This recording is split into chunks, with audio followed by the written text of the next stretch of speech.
ತುಂಬಾ ಮಂದಿ ಇದ್ದಾರೆ, ಕಣ್ಣು ಕೊಡೋರು ಯಾರು ಅಂತ ನೋಡ್ಲಿಕ್ಕೆ ಬಂದ್ರು.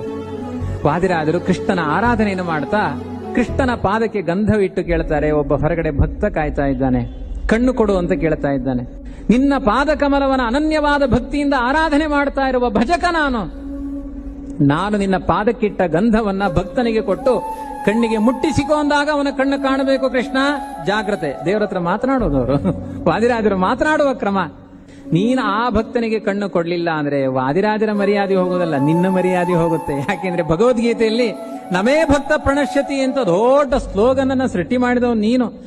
ಹೌದು ಅಂತಾದ್ರೆ ಆ ಭಕ್ತನಿಗೆ ಈ ಭಕ್ತ ಆ ಗಂಧ ಕೊಟ್ಟಾಗ ಕಣ್ಣು ಕೊಡಬೇಕು ನೀನು, ಇಲ್ಲಂದ್ರೆ ಮರ್ಯಾದೆ ನಿಂದು ಹೋಗುತ್ತೆ, ನಂದು ಮರ್ಯಾದೆ ಹೋಗೋದಿಲ್ಲ ಅಂತ ನಿಂದಾಸ್ತುತಿಯನ್ನ ಮಾಡಿ ಭಕ್ತನಿಗೆ ಆ ಗಂಧವನ್ನ ಕೊಟ್ರೆ ಆ ಕೃಷ್ಣ ಮಠದ ಆವರಣದಲ್ಲಿ ಭಕ್ತ ಆ ಗಂಧವನ್ನ ಲೇಪಿಸಿಕೊಂಡು ದಿವ್ಯ ಚಕ್ಷುಸ್ಸನ್ನ ಪಡೆದು ಕೃಷ್ಣನನ್ನು ನೋಡ್ತಾ ಕುಣಿದಾಡ್ತಾನೆ. ಇದು ವಾದಿರಾಜರ ಮಹಿಮೆ.